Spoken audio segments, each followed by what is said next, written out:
ஒன்று. சக்சஸ். நீங்க ஜெயிச்சிட்டீங்க சார். போனை காதில் வைத்திருந்த ஹரிஷுக்கு தான் கேட்டதை நம்ப முடியாமல் ஒரு கணம் மூச்சு முட்டியது. 100% கன்ஃபார்ம் சார். நீங்க திரும்பவும் பணக்காரர் ஆயிட்டீங்க. அழுத்தமான குரலில் சொன்னார் மறுமுனையில் இருந்தவர். ஆனா இது எப்படி நடந்துச்சு? ஹரிஷ் நம்பிக்கை இல்லாமல் கேட்டார். கொஞ்சம் வருஷத்துக்கு முன்னாடி பென்குயின் கம்பெனியில் நீங்க பண்ணியிருந்த இன்வெஸ்ட்மெண்ட் இன்னைக்கு பல மடங்கு இன்க்ரீஸ் ஆயிருக்கு. இப்போ உங்க ஃபேமிலியோட மொத்த சொத்து மதிப்பை விட உங்க கிட்ட இருக்கிற பணத்தோட அளவு அதிகம். இந்த மாதிரி கரெக்டா டெசிஷன் எடுத்து ஒரு புத்திசாலித்தனமான இன்வெஸ்ட்மெண்ட்டை நீங்க பண்ணதை நினைச்சு உங்க தாத்தா ரொம்ப பெருமைப்படுவார்னு நினைக்கிறேன் என்று ஆப்போசிட் சைடில் இருந்த அந்த பேங்க் மேனேஜர் கூறினார். அதை கேட்டு உதட்டை அழுந்த கடித்த ஹரிஷ், எனக்கு அப்படி தோணல. 2 வருஷத்துக்கு முன்னாடி இதே இன்வெஸ்ட்மெண்ட்னால எல்லாத்தையும் நான் இழந்தப்போ என்னோட தாத்தா என்னை வீட்டை விட்டு வெளியே போக சொன்னதான் உங்களுக்கே தெரியுமே என்றார். சார், நடந்தது எல்லாமே நல்லதுக்கு தான். இதுதான் ஸ்டாக் மார்க்கெட்ல இருக்கிற ஒரே ஒரு நல்ல விஷயம். சொல்லப்போனா இது ரோலர் கோஸ்டர் மாதிரி தான். நாம பொறுமையா காத்திருந்தா நாம இழந்ததை விட ரொம்பவே அதிகமா அடையலாம். ஏன் திடீர்னு ஒரே நைட்ல பெரிய சாம்ராஜ்யத்துக்கே நீங்க கிங் ஆகலாம். அவனை சமாதானப்படுத்துவது போல கூறினார் மேனேஜர். அறையில் தனியாக அமர்ந்திருந்த ஹரிஷ் சுற்றுமுற்றும் பார்த்துவிட்டு, இந்த நியூஸ் எங்க ஃபேமிலிக்கு தெரியுமா என்று கேட்டான். இன்னும் இல்ல, ஆனா இது தெரிஞ்ச உங்க தாத்தா உங்களை ரொம்ப சந்தோஷமா வெல்கம் பண்ணுவார்.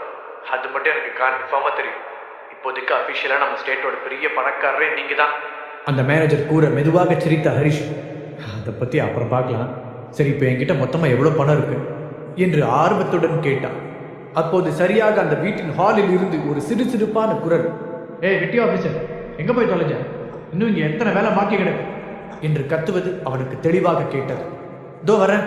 அவசரமாக பதிலளித்த அவன் செல்போனை திரும்பவும் காதில் வைத்து, இப்போ நான் உடனே போயாகணும். இந்த மாதிரி குட் நியூஸ் சொன்னதுக்காக என்னை கூப்பிட்டதுக்கு ரொம்ப தேங்க்ஸ்.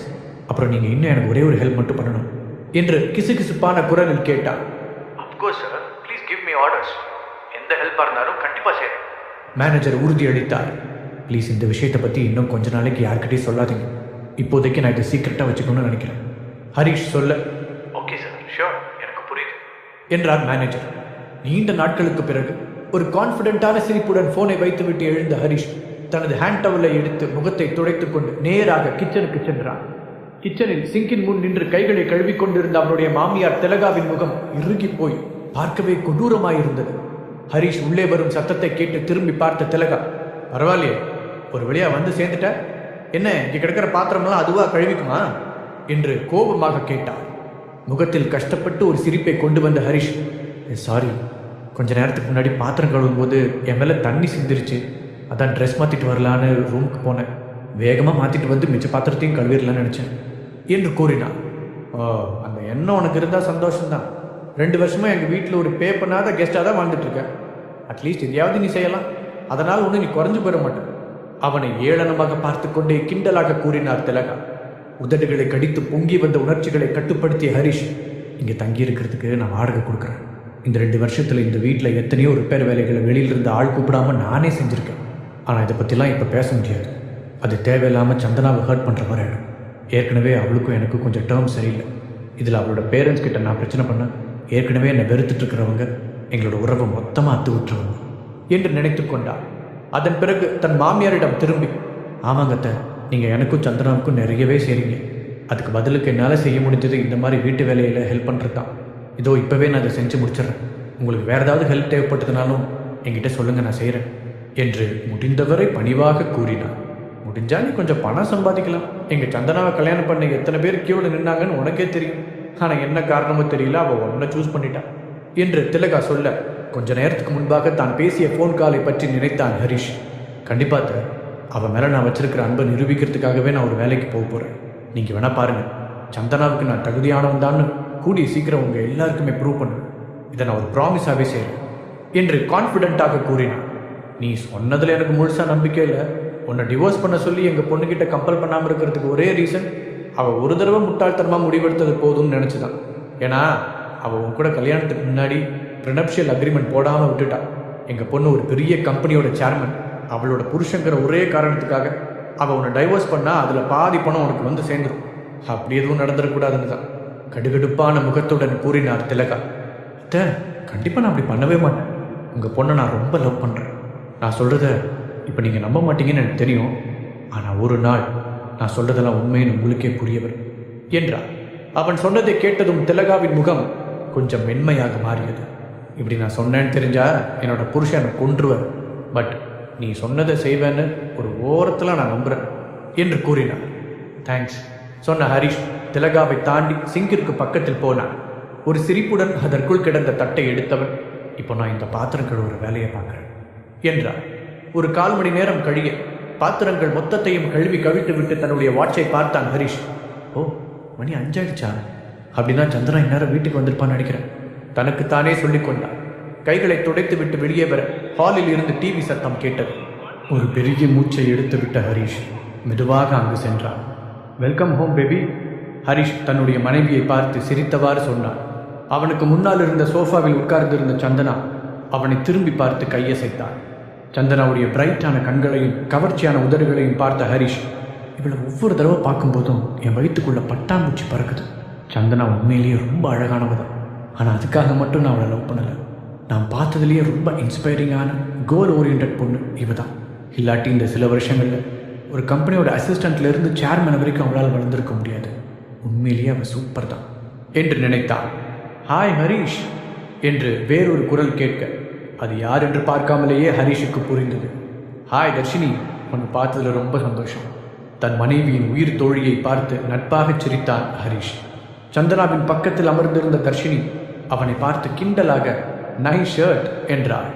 உடனே குனிந்து பார்த்த ஹரிஷ் தன்னுடைய சட்டையில் திரும்பவும் கரையாகிவிட்டதை கவனித்தார். லேசாக முகம் சிவந்தவன், நான் பாத்திரம் கழுவிட்டு இருந்தேன் அதான் என்று பதிலளித்தான். So cute. எங்கள் வீட்டிலலாம் இந்த மாதிரி வேலையெல்லாம் செய்கிறதுக்கு நாங்கள் தனியாக சம்பளத்துக்கு ஆள் போட்டிருக்கோம் என்று ஒரு மாதிரியான டோனில் கூறினாள் தர்ஷினி. அவளை திரும்பி பார்த்த சந்தனா, எல்லாரும் ஒன்ன மாதிரியே வசதியான வீட்டில் பிறக்க முடியாது தர்ஷினி. சில பேர் கஷ்டப்பட்டு வேலை செஞ்சு தான் ஆகணும் என்று சொல்லிக்கொண்டே ஹரிஷை பார்த்து பேச்சை தொடர்ந்தாள். அதுலேயும் சில பேர் ரொம்ப கஷ்டப்பட்டு ட்ரை பண்ணுவாங்க. அதுக்கான பலன் கிடைக்கும்போது உண்மையிலேயே அது நாம் எதிர்பார்த்ததை விட ரொம்ப பெருசாக இருக்கும் சொன்ன சந்தனா அவனை பார்த்து ரகசியமாக கண்ணடித்தாள். பதிலுக்கு கண்ணடித்த ஹரிஷ், என்னோட பாஸ்ட்டை பற்றி இவகிட்ட சொல்லாததுக்கு நான் ரொம்ப கில்ட்டியாக ஃபீல் பண்ணுறேன். ஒரு வேளை நடந்த எல்லாத்தையும் நான் விளக்கமாக எடுத்து சொன்னால் அவள் புரிஞ்சுக்கலாம். பட் இந்த சுச்சுவேஷனில் அவகிட்ட சொல்கிறது ரொம்ப லேட்டுன்னு நினைக்கிறேன். ஏன்னா எங்களுக்கு கல்யாணமாகி சில வருஷங்கள் ஆகப்போகுது. ஆனால் நான் தமிழ்நாட்டில் இருக்கிற பணக்கார குடும்பம் ஒன்றில் பிறந்தவன்னு இன்னும் சந்தனாவுக்கு தெரியாது. என்னோட பணத்துக்காக அவள் என்னை கல்யாணம் பண்ணிக்கக்கூடாது அப்படிங்கிறதுக்காக நான் அதை அவகிட்டேருந்து மறைச்சிட்டேன். ஆனால் எதிர்பாராத விதமாக எங்கள் 2 பேருக்கும் என்கேஜ்மெண்ட் ஆகிற அன்னைக்கு எல்லாத்தையும் நான் இழந்துட்டேன் என்று நினைத்தபடி ஆழ்ந்த பெருமூச்சு ஒன்றை எடுத்து விட்டான். அந்த நாளை என்னால் மறக்கவே முடியாது. இந்த குட் நியூஸை சொல்கிறதுக்காக நான் என் தாத்தாவுக்கு கால் பண்ணியிருந்தேன். ஆனால் அது என்ன விஷயம்னு கூட முழுசாக கேட்க விரும்பாத அவர் அதுக்கு பதிலாக என்னோட எல்லா பணத்தையும் நம்பிக்கையும் பென்குயின் கம்பெனியில் இன்வெஸ்ட் பண்ணதுக்காக பயங்கரமாக திட்டினார். அப்போ அந்த கம்பெனியோட ஸ்டாக்ஸ் எல்லாமே அன்எக்ஸ்பெக்டடாக ரொம்ப ட்ராப் ஆகிருந்துச்சு. அப்போ என்னோடய தாத்தா சொன்ன வார்த்தைகளை இப்போ வரைக்கும் என்னால் மறக்க முடியல. உன்னை நான் இந்த வீட்டை விட்டே வெளியேற்றுறேன். இது கூட உன்னோட நல்லதுக்கு தானே பண்ணுறேன். அப்போ தான் நீ பணத்தோட வேல்யூ என்னன்னு கற்றுக்குவேன். கொஞ்சம் கூட இறக்கமே இல்லாமல் அவர் அதை சொல்லியிருந்தார். பல வருஷங்களுக்கு பிறகு அதே இன்வெஸ்ட்மெண்ட் எங்கள் குடும்பம் கனவுல கூட நினைக்காத அளவுக்கு ஒரு பெரிய அமௌண்ட்டை ரிட்டர்னாக கொடுத்துருக்கு. இப்போது இந்த ஸ்டேட்லேயே பெரிய பணக்காரன் நான் தான். ஆனால் இது எப்படி என்னோடய ஒய்ஃப் கிட்ட சொல்ல முடியும்? அவள் இன்னும் என்னை ஒரு வேலை இல்லாத இதுக்கும் உதவாதன்னு தான் நினச்சிக்கிட்டு இருக்கான். முதல்ல அவள் என்னை முழுசாக நம்புறான்னு தெரிஞ்சதுக்கப்புறம் தான் இந்த சீக்கிரட்டை நான் அவகிட்ட சொல்ல முடியும் என்று தன் வாழ்க்கையில் நடந்த பழைய விஷயங்களை நினைத்து பார்த்த ஹரிஷ் கடைசியாக முடிவெடுத்தான். சோஃபாவில் இருந்து எழுந்து வந்த சந்தனா ஹரிஷின் கன்னத்தில் மென்மையாக முத்தமிட்டாள். ஹரிஷ், நான் உன்னை தப்பாக சொல்லலை. பட் தர்ஷினி சொன்னது சரிதான். உன் ட்ரெஸ் ரொம்ப மோசமாக இருக்கு. நீ உடனே போய் அதை மாற்று சொன்ன சந்தனா தர்ஷினியை திரும்பி பார்த்து விட்டு, அதுவும் முக்கியமாக நம்ம வீட்டில் ஒரு கெஸ்ட் இருக்கும்போது நீ இப்படிலாம் இருக்கக்கூடாது என்றாள். தலையாட்டிய ஹரிஷ், தோ இப்போவே மாத்துறேன் சொல்லிவிட்டு தங்களுடைய ரூமிற்கு சென்றார். அன்றைய இரவுக்குள் 2வது தடவையாக ஷர்ட்டை மாற்றிவிட்டு திரும்பவும் ஹாலுக்கு வந்த ஹரிஷ் தர்ஷினி சந்தனாவிடம் சொல்லிக் கொண்டிருந்ததை கேட்டு மேலே நடக்க முடியாமல் அப்படியே நின்றான். நீ ஏன் இப்படி இருக்கேன்னு எனக்கு இன்னும் புரியவே இல்லை. நீ ஒரு கம்பெனியோட பாஸ், ஆனால் அவன் எதுக்குமே லாய்க்கில்லாத ஒரு வெறும் பூஜ்யம். அப்படி இருக்கும்போது நீ ஏன் இன்னும் அவன் கூட வாழணும்னு நினைக்கிற என்ற தர்ஷினியின் கேள்விக்கு பதில் சொல்லாமல் கொஞ்ச நேரம் அமைதியாக இருந்தாள் சந்தனா. அவன் எப்பவும் இப்படி கிடையாது. நாங்கள் ஃபர்ஸ்ட் டைமாக மீட் பண்ணப்போ அவன் ரொம்ப சார்மிங்காகவும் கான்ஃபிடென்ட்டாகவும் இருந்தான். இடையில் அவனுக்கு என்ன நடந்துச்சுன்னு எனக்கு தெரியல. ஆனால் நான் அவன் கூட இருந்தால் அவன் திரும்பவும் பழையபடி மாறுவான்னு நம்புகிறேன். ஏன்னா அந்த பழைய ஹரிஷை நான் ரொம்ப லவ் பண்ணேன். சந்தனாவின் குரல் மெதுவாக வெளிப்பட்டது. நீ இப்போவும் அவனை லவ் பண்ணுறியா? தர்ஷினியின் கேள்வி அவளை நேராக தாக்கியது. தன்னுடைய கீழ் உதட்டை கடித்த அவள், தெரியல, சம்டைம்ஸ் நம்ம உண்மையை ஒத்துக்கிட்டு தான் ஆகணும். எங்களுக்குள்ளே இருக்கிற ரிலேஷன்ஷிப்பில் இப்போ ஒரு கேர்டேக்கர் மாதிரி ஃபீல் பண்ணுறேன். இந்த கொஞ்ச நாளில் அவன் சுத்தமாக மோசமாயிட்டான். எங்களுக்கு இடையில இருந்த ரொமான்ஸ் சுத்தமாக போயிடுச்சு. இதை பற்றி நான் அவன்கிட்ட டைரெக்டாக பேசினா எங்கள் உறவில் முன்னை விட அதிகமாக விரிசல் விழுந்துருமோன்னு பயமாக இருக்குது. நான் அவனை லவ் பண்ணுறேன், ஆனால் இதுக்கு மேலேயும் நான் அவனை இதே மாதிரி லவ் பண்ணுவேனான்னு தெரியல. சந்தனா சொல்லி முடிக்க தர்ஷினி தலையசைத்தாள். சந்தனா, நீ ரொம்ப அழகானவள், நல்லவள், எல்லாத்தையும் விட ஒரு சூப்பரான பிஸ்னஸ் உமன். உனக்கு கண்டிப்பாக இதை விட பெஸ்ட்டாக ஒருத்தன் கிடைப்பான். நீ ஏன் டிவோர்ஸ் பண்ணுறதை பற்றி யோசிக்கக்கூடாது? ஒருத்தர் மேலே இருக்கிற பரிதாபத்தால் நம்ம அவங்க கூட சேர்ந்து வாழணும்னு அவசியம் இல்லை. தர்ஷினி அட்வைஸ் செய்தாள். நான் அவன் மேலே பரிதாபப்படலை, அவன் பழைய மாதிரி மாறணும்னு ஆசைப்படுறேன். உண்மையை சொல்லணுன்னா இப்போ நான் இதை பற்றி பேச விரும்பலை. நான் என்னோடய முழு நாளையும் சின்சியராக ஒர்க் பண்ணுறதுக்காக ஆஃபீஸில் செலவு பண்ணுறேன். அட்லீஸ்ட் வீட்லேயாவது அதெல்லாம் கொஞ்சம் தள்ளி வச்சுட்டு நிம்மதியாக இருக்கணும்னு நினைக்கிறேன். சந்தனா சொல்லவும் தர்ஷினி அவளுடைய தோளில் ஆறுதலாக தட்டி கொடுத்தாள். சரி, இதுக்கு மேலே நான் இதை பற்றி பேசலை. ஆனால் உன் வேலையில் என்னாச்சு? நீ எப்போவோட இன்றைக்கி ரொம்ப ப்ரெஷரில் இருக்கிற மாதிரி தெரியுது. தர்ஷினி அக்கறையாக கேட்டாள். எங்கள் கம்பெனிக்கு போன மாதம் ஒரு கான்ட்ராக்ட் கிடச்சிது. அதில் டேட்டாவை கால்குலேட் பண்ணுறதுல ஒரு பெரிய தப்பு நடந்துருச்சு. எங்களுடைய ப்ராடக்ட் அவங்களுக்கு திருப்தியாக இல்லை. ஸோ 7 கோடி ரூபா நஷ்டஈடாக கொடுக்கணும்னு சொல்லியிருக்காங்க. என் கம்பெனிலேருந்து இப்போதைக்கு அவ்வளோ பணம் எடுக்க முடியாது. அதனால் எனக்கு இப்போ குறைஞ்சது ஒரு 4 கோடியாவது இன்வெஸ்ட்மெண்ட் தேவைப்படுது, அதுவும் 1 வீக்குக்குள்ளே. இது மட்டும் நடக்கலான்னு என் கம்பெனி திவால் ஆகிடும். என் ஸ்டாஃப்ஸை நினச்சா தான் எனக்கு ரொம்ப கவலையாக இருக்குது. சந்தனா சொல்ல தர்ஷினியுடைய கண்கள் பெரிதாக விரிந்தது. 1 வீக்கில் 4 கோடி ரூபா இன்வெஸ்ட் பண்ணுற மாதிரி ஒருத்தரை நீ எப்படி கண்டுபிடிக்க போகிற? தர்ஷினி கேட்க சந்தனாவின் கண்கள் கலங்கியது. அப்போதுதான் ஹரிஷ் அங்கு நிற்பதை கவனித்த சந்தனா அவரிடம் திரும்பி, ப்ளீஸ் ஹரிஷ், என்னை தப்பாக நினச்சிக்காத. நான் தர்ஷினி கூட கொஞ்சம் தனியாக பேசணும். நீ கொஞ்சம் இங்கிருந்து போக முடியுமா என்று கன்னத்தில் வழிந்த கண்ணீரை துடைத்து கொண்டே கேட்டாள். தன்னுடைய மனைவியின் கஷ்டத்தை பார்த்து மனதிற்குள் துடித்த ஹரிஷ், சரிம்மா, நான் நம்ம ரூமுக்கு போகிறேன், நீங்கள் பேசுங்க என்று சொல்லிவிட்டு அங்கிருந்து சென்றார். அவர்களின் ரூமுக்கு வந்த ஹரிஷ், நான் கண்டிப்பாக அவளுக்கு ஹெல்ப் பண்ணணும். அவள் கல்யாணம் பண்ணியிருக்கிறது ஒரு வேஸ்ட் ஃபெல்லோவை இல்லை, உண்மையான ஒரு ஆண்மகனன்னு நான் சந்தனாவுக்கு ப்ரூவ் பண்ணியே தீர்வேன். அதுக்காக நான் என்னோடய சொந்த சாம்ராஜ்யத்தையே உருவாக்க போகிறேன். முடிவெடுத்து அவன் தன்னுடைய செல்போனை கையில் எடுத்தான். அப்போதுதான் தன்னுடைய தாத்தாவின் எஸ்டேட் எண்ணிலிருந்து 10க்கும் மேற்பட்ட மிஸ்ட் கால்கள் வந்திருப்பதை கவனித்த ஹரிஷ் திகைத்தான். ஏன் தாத்தா இத்தனை தடவை கூப்பிட்டுருக்காரு? இந்த 2 வருஷமாக அவர் என்னை கூப்பிட்டதே இல்லையே. அவர் என்னை வீட்டு விட்டு வெளியேற்றுறேன்னு சொன்ன அன்னைக்கு லாஸ்ட்டாக அவர் கூட பேசினது. ஒருவேளை இந்த ஷேர் மார்க்கெட் சக்ஸஸ் பற்றி அவருக்கு தெரிஞ்சிருக்குமோ? செல்போன் ஸ்க்ரீனையே பார்த்த ஹரிஷ் தனக்குத்தானே கேட்டுக்கொண்டான். அதற்குள் வாட்ஸ்ஆப்பில் அவனுடைய தாத்தாவிடமிருந்து ஒரு மெசேஜ் வந்ததாக நோட்டிஃபிகேஷன் காண்பிக்க தயக்கத்துடன் அதை ஓப்பன் செய்து படித்தான். ஹரிஷ், நான் உன்னை பற்றி தப்பாக பேசிட்டேன். நம்ம குடும்பத்துக்கு நீ தேவை. பென்குயின் கம்பெனியில் நீ இன்வெஸ்ட் பண்ணியிருந்த பணம் பெரிய லெவலில் இன்க்ரீஸ் ஆகிருக்கிறது எனக்கு தெரியும். இப்போ அந்த பணம் நம்ம குடும்பத்துக்கு தேவை. நீ மட்டும் ஹெல்ப் பண்ணலைன்னா நம்ம குடும்பம் மொத்தமாக கொலாப்ஸ் ஆகிடும் என்று வந்திருந்த அந்த மெசேஜை முழுதாக படித்தான் ஹரிஷ். 2 வருஷத்துக்கு முன்னாடி இதே கம்பெனியில் இன்வெஸ்ட் பண்ண அதே காரணத்துக்காக ஃபேமிலியிலிருந்து என்னை வெளியே துரத்தி விட்டாங்க. அதுவும் கல்யாணத்துக்கு சில நாட்கள் தான் இருந்த அந்த சுச்சுவேஷனில் அவங்க என்னை சுத்தமாக கழட்டி விட்டுட்டாங்க. ஆனால் இப்போது அதே இன்வெஸ்ட்மெண்ட் பணத்தை வச்சு ஃபேமிலிக்கு ஹெல்ப் பண்ண சொல்லி தாத்தா கேட்குறாரு.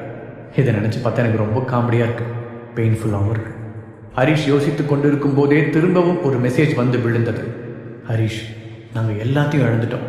சில தப்பான இன்வெஸ்ட்மெண்ட்னால நாங்கள் இப்போ திவால் ஆகிற நிலைமையில் இருக்கோம். உனக்கு கிடைச்சிருக்கிற பணத்தை வச்சு எங்களை காப்பாற்று. இந்த ஹெல்ப்பை மட்டும் நீ செஞ்சேன்னா பதிலுக்கு என்னால் முடிஞ்சதை கண்டிப்பாக செய்கிறேன்னு ப்ராமிஸ் பண்ணுறேன். அது மட்டும் இல்லாமல் இது மூலமாக நீ திரும்பவும் நம்ம ஃபேமிலியில் ஒரு மெம்பர் ஆகிடுவேன். திரும்பவும் பழைய ஹரிஷா வாழ்கிறதுக்கு ஒரு ஆசை இல்லையா? அந்த கடைசி வரிகளை படித்ததும் கொஞ்ச நேரத்துக்கு முன்னால் அவர் திரும்பவும் பழைய ஹரிஷா மாறணும்னு ஆசைப்படுறார் என்று சந்தனா பேசியது அவனுக்கு நினைவு வந்தது.